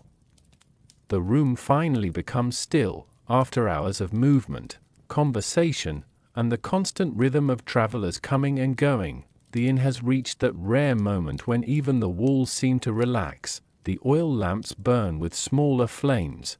The fire downstairs has become a quiet bed of glowing embers. Most guests are asleep, yet the night outside remains wide awake. Beyond the wooden shutters, the Roman road stretches through darkness. The same path that carried merchants, soldiers, and pilgrims during daylight now belongs to shadows, moonlight, and the occasional traveler who arrives later than planned, because in the ancient world, a journey did not always end before sunset. Sometimes, the road decided when you arrived. You imagine lying quietly in your room when a sound breaks through the silence, a distant movement, the creaking of wheels, the footsteps of someone approaching the entrance. Then, a knock, not loud, not urgent, just enough to remind everyone inside that the world beyond the inn has not completely disappeared. Downstairs, a sleepy voice calls out. The innkeeper rises, even after a long evening. Their work is not finished. Late night. Arrivals were a normal part of running a roadside inn. Travelers often misjudge distances. A wagon wheel might break. An animal might slow down. A storm might force someone to seek shelter sooner than expected. The road was unpredictable, and an open door could mean the difference between safety and a dangerous night outdoors. The innkeeper approaches carefully, the wooden door opens, cold air enters first, then comes a figure covered in dust from the road, perhaps a merchant who lost track of time, perhaps a messenger carrying important news, perhaps a family traveling with children who simply could not continue any farther. The newcomer stands beneath the lantern, exhausted but relieved. The innkeeper studies their face for a moment. Not with suspicion alone, but with experience, a person arriving after midnight tells a story before they ever speak. The condition of their clothing, the state of their animals, the urgency in their eyes, all of these details reveal something. Are they simply tired? Are they carrying trouble? Do they need help? Or do they bring problems that could disturb everyone already resting inside? Hospitality and caution existed together. That balance defined many Roman inns. The innkeeper eventually steps aside. The traveler enters. A new story joins the building. A place like this was always changing. Even after the dining room emptied, the inn continued collecting lives. A young courier might arrive carrying a sealed message from a distant city. He cannot rest long. The next rider must continue the chain of information before morning. A trader might appear with a damaged wagon, asking for help repairing a wheel before continuing his journey. A soldier might arrive late after being delayed by official duties. A pilgrim might enter quietly, grateful simply to find a roof. Each person arrives carrying a different reason for being on the road, and each one changes the atmosphere of the inn. Sometimes late arrivals brought warmth. A traveler from a distant province might share unusual stories from places most guests had never seen. They might describe enormous markets, unfamiliar languages, strange foods, or landscapes that seemed impossible to imagine. Other times, late arrivals brought tension. A stranger appearing in darkness naturally made people cautious. Travelers sleeping nearby might wake briefly, listening carefully. A merchant might reach instinctively for the bag beside his bed. A soldier might open his eyes, measuring the sounds below. Then, after a few moments, the building settles again. A simple arrival becomes nothing more than another chapter in the inn's endless collection of nights. The truth is that Roman inns existed between two worlds. They were places of welcome, but also uncertainty. They offered protection from the darkness outside, yet they also gathered together people who had never met before. Trust had to be created quickly. A traveler could not spend weeks deciding whether someone was reliable. The morning might come before they ever learned each other's names. So people relied upon small signs, a respectful greeting, an honest conversation, a willingness to share space, a calm manner. These tiny details shaped first impressions. The late visitor eventually disappears upstairs. The floorboards creak softly beneath their weight. Another blanket is found, another room becomes occupied, another traveler becomes part of the inn's temporary family. Downstairs, the innkeeper returns to the counter and sits quietly for a moment. Perhaps they are tired. Perhaps they wonder how many more nights like this remain ahead. But then the door stays closed, the lamps continue burning, the guests continue sleeping, and the inn returns to silence. As the final hours before dawn approach, one question remains hanging in the darkness. With so many strangers arriving and leaving, with valuable belongings nearby and unfamiliar faces sleeping under the same roof, could a Roman inn truly be considered safe, or was every night spent inside one a quiet gamble? The question hangs quietly in the darkness. Could you truly relax inside a Roman inn? Could a traveler place their belongings beside a stranger, close their eyes, and trust that morning would arrive peacefully? The answer, like most things in the ancient world, is not simple. Roman inns were neither completely dangerous places filled with criminals, nor perfect shelters where every guest could forget their worries. They existed somewhere in between.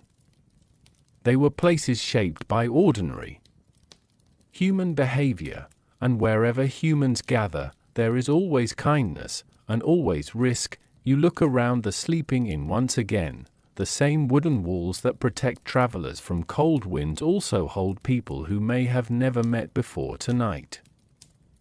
The same doorway that welcomes exhausted families could also allow unfamiliar strangers to enter. An inn was a place of opportunity for good people, and occasionally, for those with dishonest intentions. Safety depended on many things: the location of the inn, the reputation of the owner, the behavior of the guests, the time period, the circumstances of the journey. A large inn beside an important Roman highway might have regular customers, experienced workers, and enough activity to discourage trouble. A small isolated tavern far from busy routes could feel very different after sunset. Travelers learned to judge quickly. They watched, they listened, they remembered. The reputation of an inn mattered enormously. In a world without online reviews or instant communication, a traveler's recommendation was valuable. Merchants exchanged information constantly. Soldiers shared experiences. Pilgrims warned others about difficult roads. A dishonest innkeeper might gain short-term profit through deception, but their name would eventually travel. And once trust disappeared, business often followed. Honest hospitality was not only kindness, it was good survival. Many innkeepers understood this. Their livelihood depended upon travelers feeling comfortable enough to return. A guest who slept peacefully, ate a decent meal, and received fair treatment was far more likely to recommend the inn to others. A good reputation could last for generations. Still, even respectable inns required caution. Travelers carried valuables. Merchants transported goods worth considerable money. Messengers carried documents that could affect important decisions. Even ordinary people carried items they could not afford to lose. Because of this, simple precautions became normal. Belongings remained close. Coins stayed hidden. Important items were protected during sleep. These were not signs of constant fear. They were practical habits. A person traveling through the Roman world understood that preparation made difficult journeys easier. Safety also came from community. The presence of other travelers created a certain level of protection. A crowded dining room full of merchants, families, and workers was very different from standing alone on an empty road. People watched out for one another. A traveler might remember another guest's face. Someone might notice if a stranger behaved strangely. The innkeeper might recognize when something felt unusual. Small communities often created their own invisible security, yet danger was never impossible. Roman writers sometimes described taverns as places where gambling, arguments, and questionable activities could occur. Some inns gained reputations for attracting people who lived outside respectable society, but these descriptions often reflected the opinions of wealthy writers who viewed ordinary public spaces with suspicion. The reality for most travelers was probably far more ordinary. A Roman inn was mainly a workplace, a dining room, a sleeping place, a temporary home. Most evenings likely passed without serious trouble. Most guests simply wanted the same thing: a meal, a warm place, a few hours of rest, a safe beginning to tomorrow's journey. You imagine waking during the night. The building is silent, no shouting, no footsteps rushing through corridors, only the soft sounds of sleeping travelers and the gentle movement of the wind outside. The fear of danger feels distant. And perhaps that is the most accurate picture of many Roman inns. Not perfect, not completely secure, but functional. They existed because people needed them. The Roman Empire was enormous, and people could not travel across it without places to stop. Inns filled that essential role. They connected cities, they supported trade, they gave strangers temporary shelter. They became meeting points where countless lives crossed for brief moments. As dawn slowly approaches, the inn prepares for another stage of its nightly story. Some guests will leave early, others will sleep longer.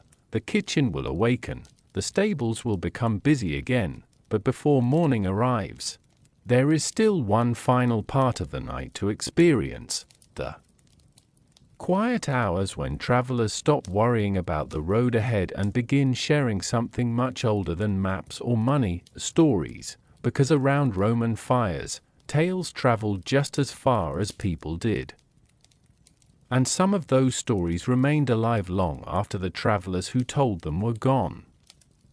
The question of safety slowly disappears into the warmth of the room. No one speaks about danger anymore. The night has settled into something gentler. The last travelers who remain downstairs have moved closer to the hearth, drawn not by hunger or worry, but by something far more powerful: the simple desire to listen. A fire has always been more than a source of warmth. For thousands of years, it has been a gathering place, a place where people pause.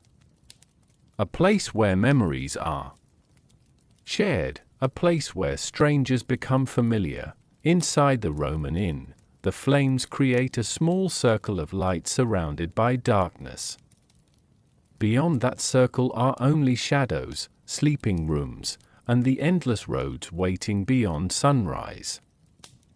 But here, for a little while, everyone is present. An old merchant sits nearest to the fire, his hands wrapped around a clay cup that has long since cooled. He is not speaking about business now. No prices. No negotiations. No calculations. Instead, he is remembering. He tells the younger travelers about a city he visited many years ago, a place where the streets were crowded with voices from distant lands. He describes markets filled with unfamiliar colors, ships arriving from foreign shores, and people speaking languages he had never heard before. The listeners lean closer, not because they need the information, because they enjoy the journey created by his words. Storytelling was one of the great comforts of travel. The Roman world was connected by roads and ships, but most people would never see more than a small portion of the empire themselves. A person living in a quiet village might spend their entire life within a few days' walk of home, yet through stories, the world became larger. A sailor could describe enormous waves beyond the horizon. A merchant could explain the customs of distant provinces, a soldier could remember landscapes from years spent away, a pilgrim could speak of temples, festivals, and sacred places. Every traveler carried a piece of somewhere else. Tonight, those pieces are shared. Near the doorway, a young courier tells a humorous story about a journey where a stubborn mule refused to cross a small bridge for nearly an entire afternoon. The room fills with quiet laughter as he explains how the animal seemed more intelligent than everyone trying to convince it otherwise. Even the innkeeper smiles. Not every story needed to be important. Sometimes the best stories were simply human, a moment of frustration, a strange encounter, a surprising kindness from a stranger, the small events that made a long journey memorable. Another guest speaks more quietly. He describes leaving his hometown years earlier, believing he would return within months. Instead, one opportunity led to another, and soon entire seasons passed before he saw familiar streets again. The room becomes thoughtful. Everyone understands the feeling.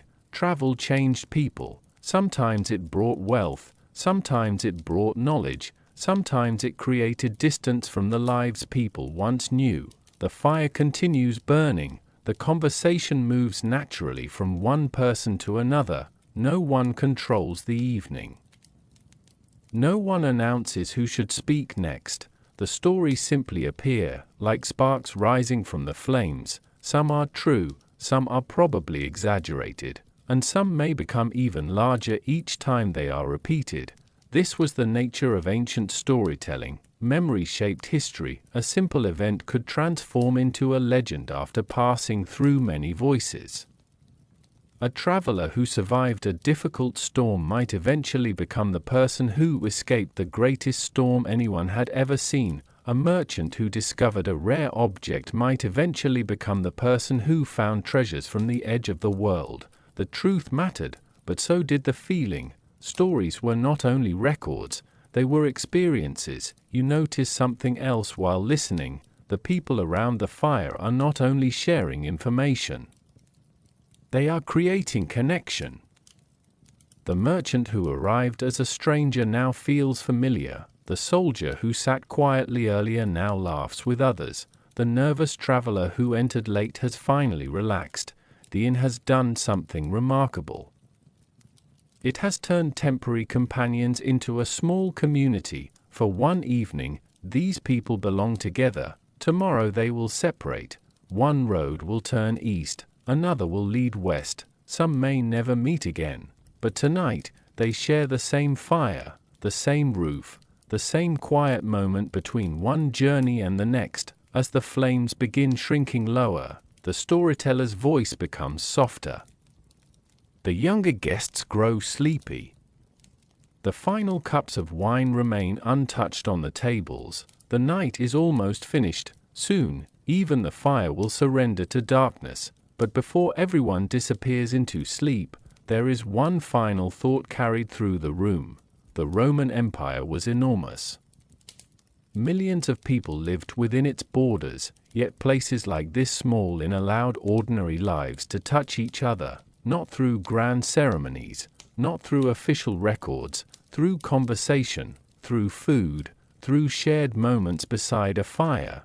And perhaps that is why so many forgotten travelers still feel strangely familiar today, because beneath their ancient clothing and unfamiliar customs, they were searching for the same things people still seek now. A safe place, a warm meal, a good story, and someone willing to listen. As the last embers glow beneath the ashes, the inn grows quiet once again. But outside these walls, the roads continue stretching across the empire, and tomorrow, new travelers will arrive carrying voices from places even farther away, people who have crossed deserts, mountains, and seas, people who bring the entire Roman world with them. The final story fades into silence. For a few moments, nobody speaks. The fire continues its gentle crackling, sending small sparks upward before they disappear into the darkness above. Around the hearth, travelers remain seated, not because they have more to say, but because leaving the warmth feels difficult. There is something comforting about knowing that, for one evening, people from completely different worlds have shared the same space. The Roman inn may look small, the room may have plain walls and simple wooden furniture, yet somehow, within these few steps of stone floor, an entire empire has gathered. Not the empire of emperors and monuments, the empire of ordinary people. You look around the room once more. The faces are different, the clothing is different, the accents are different, but everyone arrived for the same reason. The road brought them here. A merchant from the eastern provinces sits beside a farmer from the Italian countryside. A sailor who has spent months near the sea listens to a craftsman who has never seen a ship. A traveler from the north shares a table with someone who grew up beneath the warmer skies of the Mediterranean. Few places in the ancient world created such unexpected meetings. The Roman Empire was enormous. Its territory stretched across thousands of miles, connecting landscapes that seemed almost impossible to belong to one world. There were forests in the north, deserts in the south, mountain regions, coastal cities, wide farming valleys, busy ports filled with ships arriving from distant shores, and through all of it, people moved. Some traveled because they wanted to, others because they had to. A merchant follows opportunity, a soldier follows orders, a messenger follows duty, a pilgrim follows faith, a worker follows the hope of a better life. Each journey begins differently, yet many end in the same kind of place, a roadside inn. Tonight, one traveler near the window speaks about the distant province where he was born. His homeland feels almost imaginary to those listening. He describes colder mornings, unfamiliar landscapes, and customs that seem strange compared with life in central Italy. The others ask questions, not impatiently, with genuine curiosity. The ancient world was filled with people who knew very little about places beyond their own region. Travelers became living connections between communities. A person who had crossed the empire carried more than possessions. They carried knowledge, they carried memories, they carried a wider understanding of the world. Another guest opens a small cloth bundle. Inside are carefully wrapped spices purchased from far away. Their fragrance immediately changes the room. For a moment, everyone is transported somewhere else, a market, a harbor, a distant city, a place most of them will never see. This was the quiet magic of travel. Even those who stayed close to home could experience distant places through the people who passed by. Of course, not every traveler was welcomed equally everywhere. Language differences could create confusion, customs could be misunderstood, a person unfamiliar with local traditions might accidentally appear rude without meaning to, but inns often softened these differences. Everyone inside had something in common: they were away from home, and being away from home created understanding. A farmer who had never left his village could still understand the exhaustion of a merchant arriving after weeks on the road. A soldier could understand the loneliness of a pilgrim, a wealthy trader could understand the simple desire of a worker searching for shelter. The road made strangers more alike. As midnight approaches, the conversations become quieter. Some travelers begin comparing tomorrow's routes, others exchange directions, a few promise to look for one another in another city someday, most know they probably will not meet again. But that does not make the moment meaningless. Not every connection needs to last forever to matter. Some people enter our lives only briefly. They share a story, a kindness, a warning, a piece of advice, then they continue onward. Roman travelers understood this better than almost anyone. Their world was built on movement. Ships crossed seas, wagons crossed provinces, people constantly arrived and departed. Change was normal. Perhaps that is why inns became such important places. They offered a brief pause in a world that was always moving, a place where a person could stop being a traveler for a few hours and simply become human. The final lamps downstairs are lowered. The innkeeper checks the doorway one last time. Outside, the stars shine above the silent road. Tomorrow morning, these travelers will separate. Some will head toward distant cities, some toward family, some toward unknown futures. But before that happens, they share one final night beneath the same roof. And as the inn slowly falls asleep, another quiet truth becomes clear. The Roman Empire was not held together only by armies, laws, and rulers.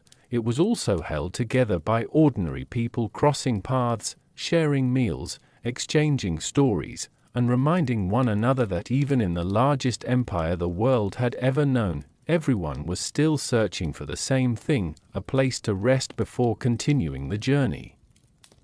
The inn is almost completely silent now. The voices that filled the dining room have disappeared. The stories have ended. The final travelers who remained near the fire have finally surrendered to sleep. Only the smallest sounds remain: the gentle movement of the wooden building, the soft breathing of guests resting upstairs, the quiet footsteps of the innkeeper moving through the rooms. Night is slowly giving way to morning.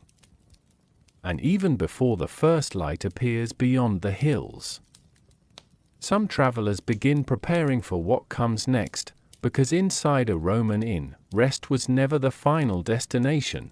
It was only a pause. The road always waited. You imagine waking before sunrise. The room is still dark, but the atmosphere has changed. The deep silence of midnight has become the quiet preparation of a new day. Nearby, a merchant opens his eyes and immediately begins checking his belongings, not with panic, with habit. Years of travel have created routines that happen almost without thought. The leather bag, the coins, the documents, the goods carefully wrapped for transport. Everything must be ready before leaving. A journey through the Roman world required organization. There were no convenient roadsides filled with modern services, no quick stops whenever something was forgotten. If a traveler left an important item behind, recovering it might be impossible. Every possession had a purpose, every object represented effort. Downstairs, the inn slowly begins waking. The kitchen receives its first visitors. The stable becomes alive with movement. Horses shift their weight, mules pull against their ropes. Travelers prepare their animals for another day of walking. The smell of hay mixes with the cool morning air entering through the open doorway. For the innkeeper, this moment repeats again and again. A new morning, a new group of departures, a new collection of names and faces that will soon become memories. Some guests leave quickly. They have many miles to cover and cannot afford delays. A messenger carrying important news cannot spend extra time enjoying breakfast. A trader hoping to reach a market before competitors must move early. A soldier traveling with purpose follows a schedule shaped by duty. Others leave more slowly. They sit for a final meal. They ask questions about the road ahead. They listen carefully to advice from those who have traveled farther. This exchange of information is one of the most valuable services an inn provides. Not only food, not only shelter, knowledge. A traveler who has just arrived from another direction may know about a difficult bridge, a damaged road, a crowded town, a reliable place to stop, a dangerous stretch of wilderness. Information traveled alongside people, and sometimes, a single sentence from another traveler could save someone from days of difficulty. You watch as guests prepare their final moments inside the inn. They are designed for arrival. A family gathers their belongings. They are always preparing for departure. Nobody truly belongs to the inn. Cloak against the morning chill for a short time. Has somewhere else to go. The Roman road slowly becomes visible. Like this. The darkness retreats. The outline of trees appears. The first birds begin calling from nearby fields. The world returns. The same road that looked mysterious and endless during the night now becomes a path toward another destination. Yet the travelers who leave are not exactly the same. People who arrived, a night of rest changes something. Even a few hours of warmth and conversation can restore confidence. A person who arrived exhausted leaves with renewed strength. A traveler who entered alone may leave carrying a new story. A merchant who worried about the journey ahead may now feel prepared. The inn has done its quiet work. It has protected, federation, comforted, connected.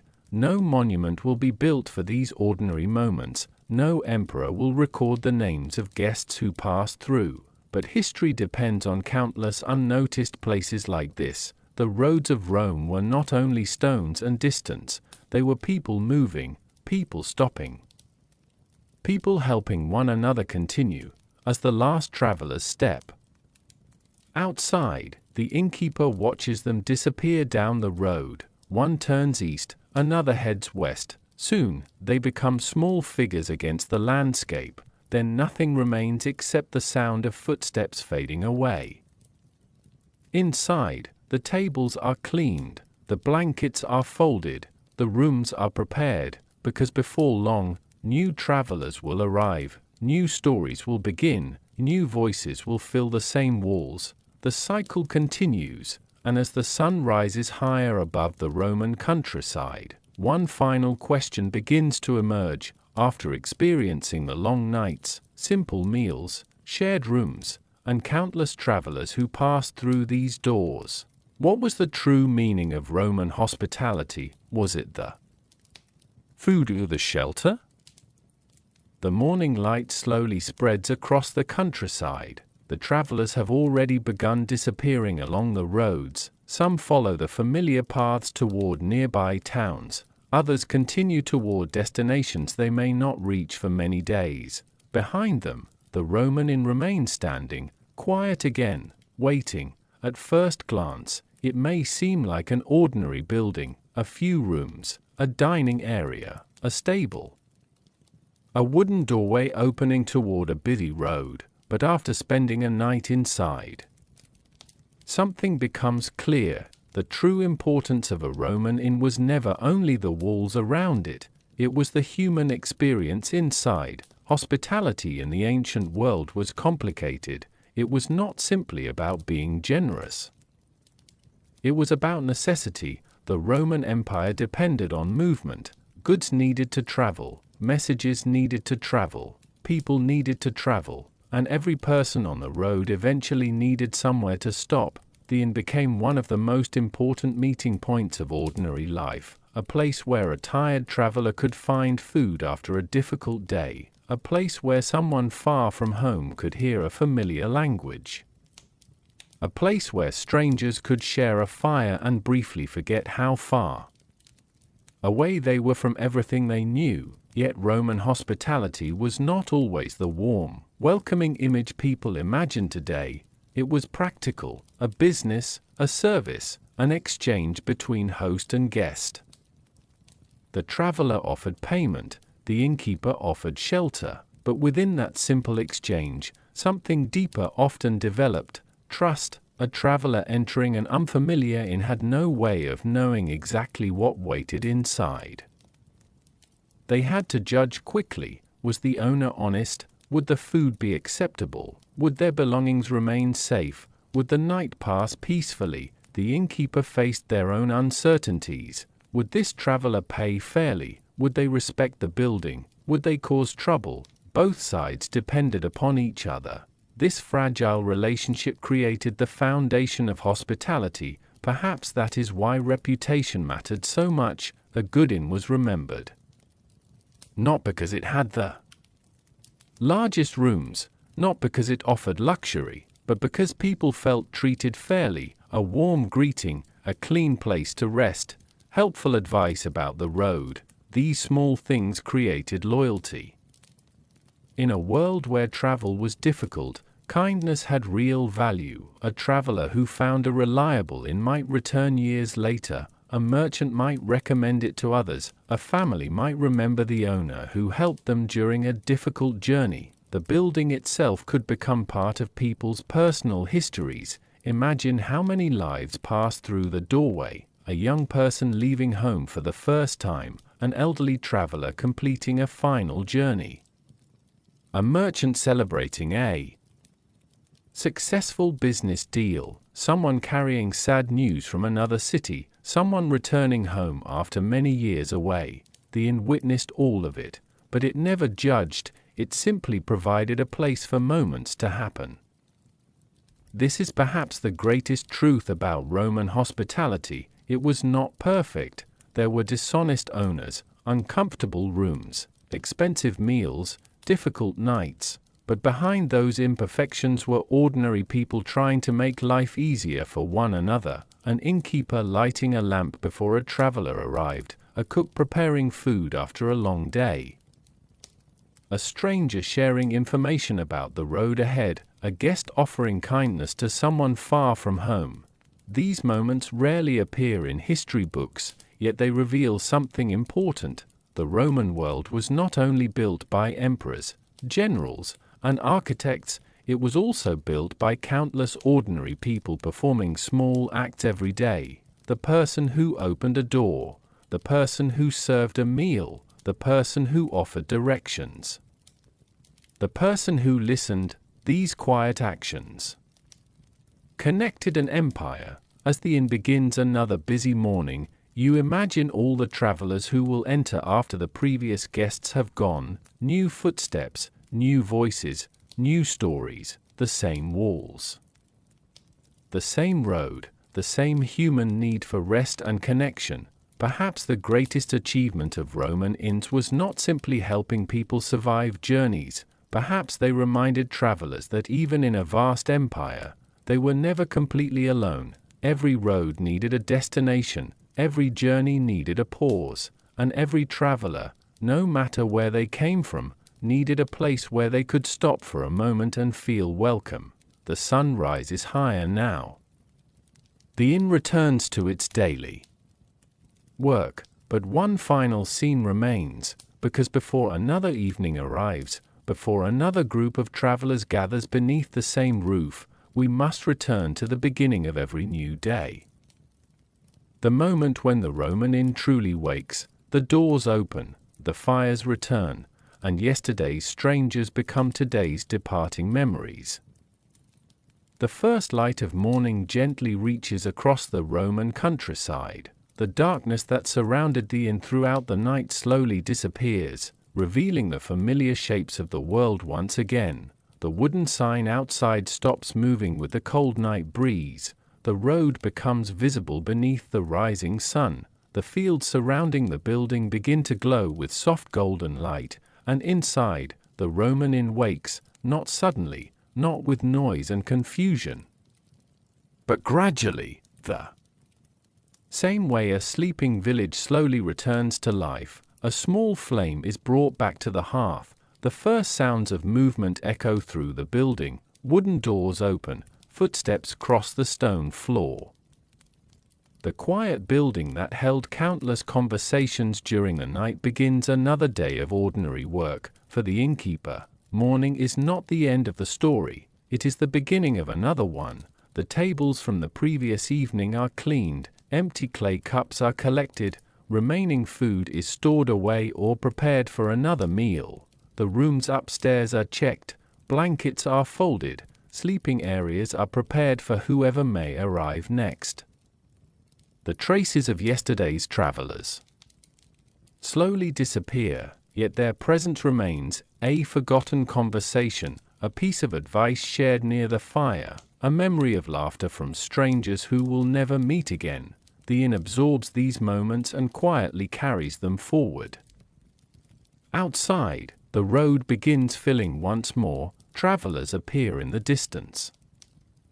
Some walk, some ride, some guide animals carrying supplies, everyone moving toward somewhere. The empire continues, a new merchant arrives hoping for breakfast before continuing his business journey, a courier stops briefly to rest before carrying messages farther along the road, a family pauses to ask about the safest route ahead.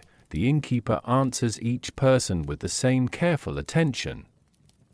Because every traveler arrives carrying a different story, and every departure creates an empty space waiting to be filled. Looking back at the night before, the reality of Roman inns becomes clearer. They were not grand palaces, they were not places of perfect comfort. The beds were hard, the rooms were crowded, the roads were exhausting, the nights could be uncertain. But despite all of these challenges, they mattered, they were essential. They allowed the Roman world to move. Behind the famous cities and impressive monuments was a network of ordinary places where everyday people survived their journeys. A simple tavern beside a road could connect distant provinces. A small meal could restore someone who had almost given up.